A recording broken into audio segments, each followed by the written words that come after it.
الحمد لله نحمده ونستعينه ونستغفره ونستهديه ونعوذ بالله من شرور أنفسنا وسيئات أعمالنا. من يهده الله فهو المهتد ومن يضلل فلن تجد له وليا مرشدا. ونشهد أن لا إله إلا الله وحده لا شريك له ونشهد أن محمدا عبده ورسوله.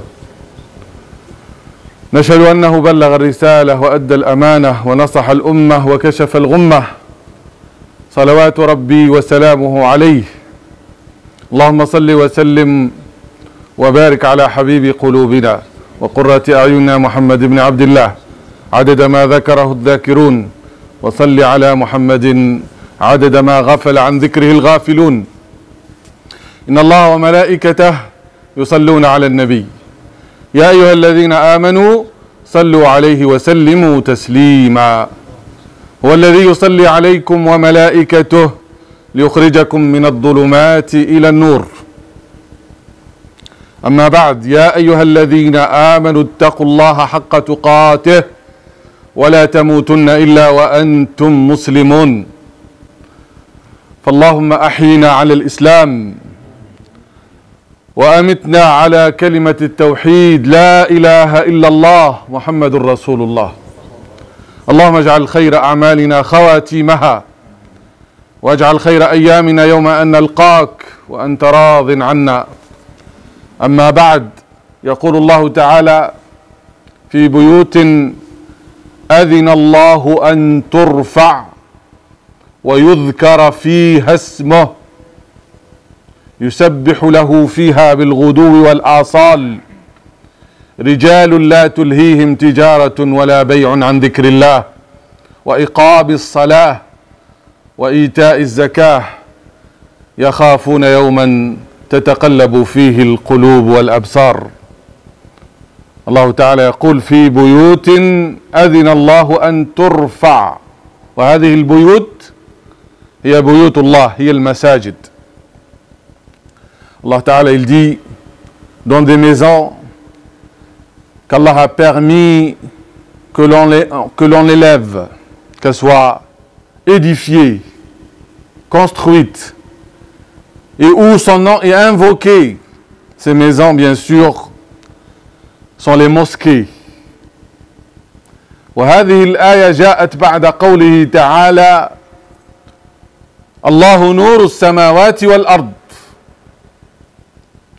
مثل نوره كمشكات. Donc ce verset vient après le verset Allah est la lumière des cieux et de la terre. في بيوت أذن الله أن ترفع، يعني نور الله تعالى تجده في بيوت الله، في مساجد الله. Si Allah est la lumière des cieux et de la terre, celui qui cherche sa lumière, il la trouvera dans les maisons qu'Allah a permis qu'elles soient les lieux de son évocation et de son rappel, qui sont les mosquées. تكون أرض من أي بقاع الأرض، تكون أرضا كبقاع الأرض، لكن عندما يبنى فوقها مسجد ترتفع هذه الأرض لتلامس السماء. Vous prenez n'importe quel morceau de terre, une fois une mosquée édifiée sur ce morceau de terre, cette partie de la terre va s'élever, va devenir sacré, va devenir un lieu de la lumière, un centre de lumière, va devenir un lieu de connexion entre la terre et le ciel. Toute personne qui veut invoquer Allah, qui veut faire la prière, doit venir à la maison de Dieu pour puiser dans sa lumière. Al-ajab kullu al-ajab liman yashtaki من قسوة قلبه وأنه لا يجد النور في قلبه ثم لا يأتي إلى المسجد. Notre étonnement est devant cette personne qui cherche la lumière, mais qui donne le dos à la mosquée. Alors qu'Allah Ta'ala, il dit في بيوت أذن الله أن ترفع ويذكر فيها اسمه. Ces mosquées doivent être élevées, mais doivent encore être élevées dans nos cœurs. ولهذا قال النبي صلى الله عليه وسلم 7 يظلهم الله تحت ظله يوم لا ظل إلا ظله.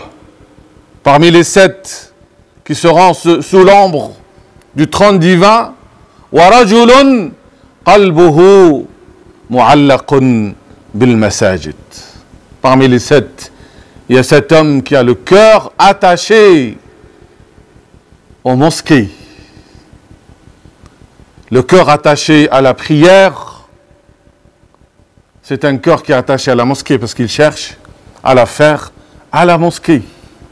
Pourquoi Allah subhanahu wa ta'ala a ordonné la construction des mosquées si elles restent vides?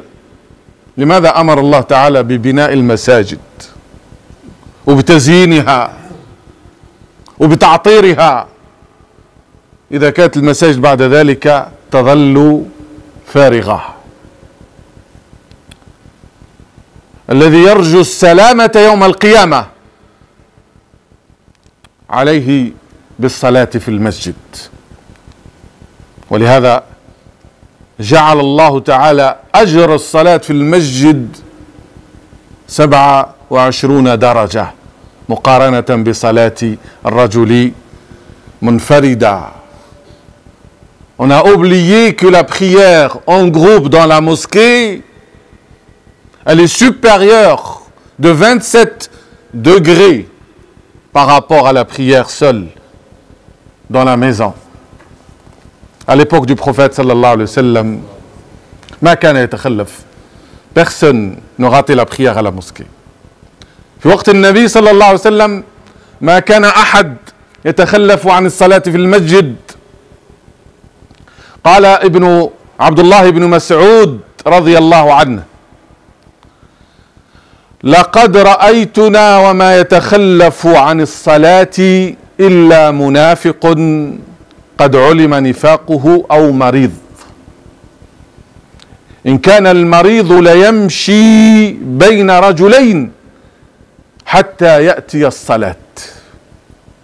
À l'époque du prophète sallallahu alayhi wa sallam, disait Abdullah ibn Mas'ud, personne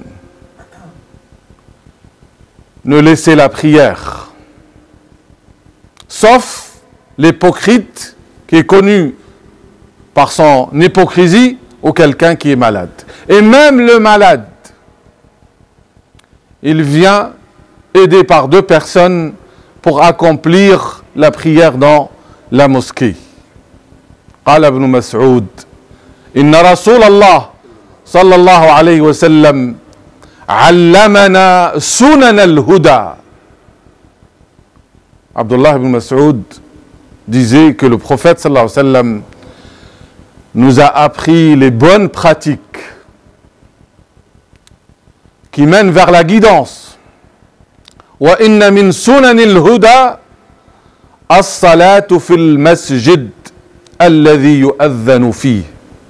Et parmi ces bonnes pratiques que le prophète sallallahu alayhi wa sallam a appris à sa communauté, c'est la prière dans la mosquée, là où on fait l'appel à la prière.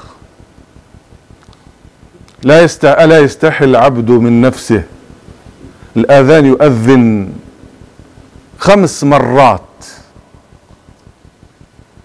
ويقول حي على الصلاة حي على الفلاح وهو يغلق أذنيه لا يسمع لا يستجيب. On doit avoir honte. 5 fois par jour, Allah nous appelle à venir à prier dans la mosquée. Hayya ala salat, hayya ala al-falah. Allah nous appelle à la prière, il nous appelle à la réussite. Et pourtant, certains ne connaissent la voie vers la mosquée que quand ils sont morts. Ils viennent dans un cercueil. Et d'autres, ils ont oublié carrément qu'il y a une mosquée dans cette ville. Allah Ta'ala yad'ouna. C'est Allah qui nous appelle, ce n'est pas une personne. Venez à la prière, venez à la réussite. Répondez à l'appel d'Allah. Ya ayyuhalladhina amanu, istajibu lillahi wa lirrasuli idha da'akum lima yuhyikum. Répondez à l'appel d'Allah et de son messager. Parce qu'il ne vous appelle que pour vous donner la vie. Comment tu veux que ton cœur reste en vie si tu ne viens pas à la mosquée pour écouter la récitation des versets du Coran et pour assister aux séances de science? Combien on rate de hasanat, de bonnes actions? On est capable d'aller à n'importe quel endroit. Personne ne dit « je travaille, je n'ai pas le temps ». Et le week-end, vous n'avez pas le temps. Et le soir, vous n'avez pas le temps. On a le temps pour tout, mais on n'a pas le temps pour répondre à l'appel d'Allah et de son messager. قال النبي صلى الله عليه وسلم أثقل صلاة على المنافقين هي صلاة الفجر وصلاة العشاء. Les prières les plus pénibles pour les hypocrites, c'est la prière de l'aube et la prière de l'Isha. ولو علموا ما فيهما من الأجر لأتوهما حبوا. Et s'ils savaient l'importance de ces prières, les prières de l'aube et la prière de l'Isha, alors ils vont venir en rampant. Ma fi udr. Personne n'a une excuse. Parce que certains ne viennent que le vendredi. Et après, qu'est-ce qu'on fait avec la mosquée? Pourquoi elle est ouverte, la mosquée? Il y a des cours qui sont dispensés pour apprendre sa religion. Fi durus ilm. Yawm al-sabt ou Yawm al-ahad. Le jour du samedi et du dimanche. Et pourtant, on ne vient pas apprendre notre religion. C'est une obligation. Talabul ilmi faridatun ala kulli muslim. La recherche de la science est une obligation pour chaque musulman. Et musulman ici veut dire musulman et musulmane. لا يعذر أحد بجهله. اللي ما يعرفش دينه وما يعرفش كيفاش يصلي. هل تظنون أنه الدين هذا أنه واحد يصلي في بيته وفقط؟ Est-ce que vous pensez que pratiquer la prière, faire la prière, c'est la faire à la maison? Allah Ta'ala قال وأقيموا الصلاة وآتوا الزكاة واركعوا مع الراكعين. Accomplissez la prière, acquittez-vous de la zakat et inclinez-vous avec ceux qui s'inclinent. واركعوا مع الراكعين. يا أيها الذين آمنوا اركعوا واسجدوا واعبدوا ربكم وافعلوا الخير لعلكم تفلحون. Ô vous qui avez cru, inclinez-vous, prosternez-vous, adorez votre Seigneur et faites le bien. C'est ainsi qu'on aura la miséricorde d'Allah et la réussite, et qu'on aura l'agrément d'Allah subhanahu wa ta'ala. Il faut se repentir. لازم واحد يتوب إلى الله سبحانه وتعالى. إذا كان لا يعرف المسجد إلا يوم الجمعة يتوب إلى الله سبحانه وتعالى وليعلم أن صلاة الجماعة في المسجد حسب رأي الجمهور هي سنة مؤكدة، وذهب بعض العلماء إلى أنها واجبة. Même si l'avis majoritaire que la prière en groupe à la mosquée est une sunna mu'akkada, c'est une sunna fortement recommandée, mais certains hommes de science, ils ont dit que c'est une obligation de faire la prière dans la mosquée pour celui qui n'a pas d'excuse. Et l'excuse, c'est être malade. L'excuse, c'est de ne pas pouvoir venir. Autre chose, ce n'est pas une excuse. Si quelqu'un il travaille dans la journée, il a le soir, il a le week-end, il doit venir faire la prière à la mosquée, et il doit venir apprendre sa religion. S'il ne le fait pas, il commet un grand péché. Il sera jugé par Allah demain dans le jour dernier. Allahumma ighfir lana dhunubana wa tub alayna ya tawwab ya rahim wa ighfir lana ya ghafour ya rahim.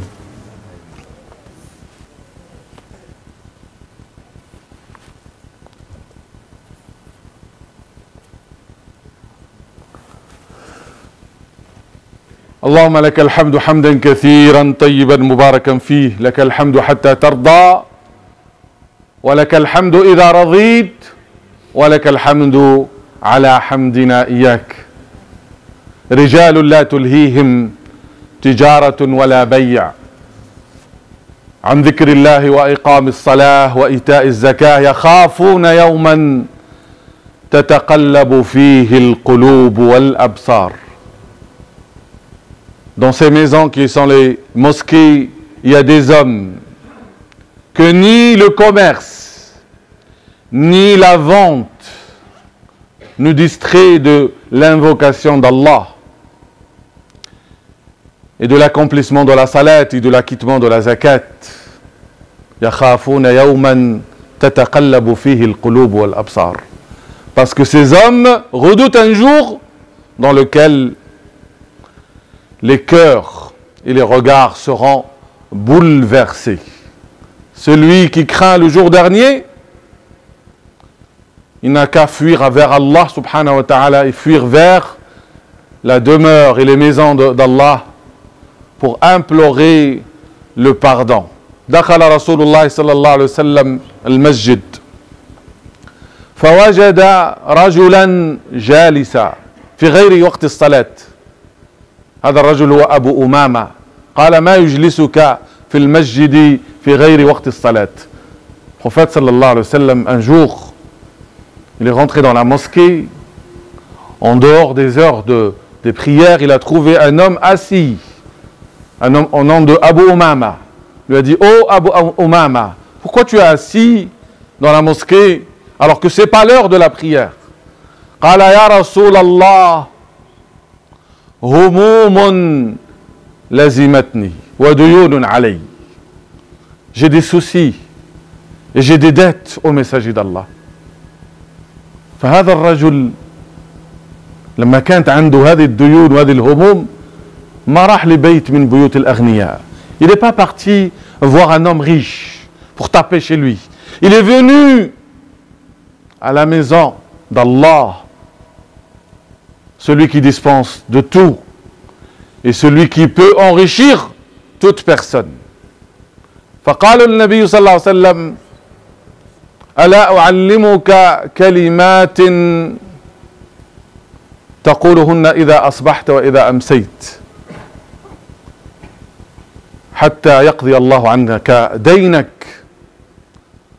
قل إذا أصبحت أو أمسيت اللهم إني أعوذ بك من الهم والحزن وأعوذ بك من العجز والكسل وأعوذ بك من الجبن والبخل وأعوذ بك من غلبة الدين وقهر الرجال.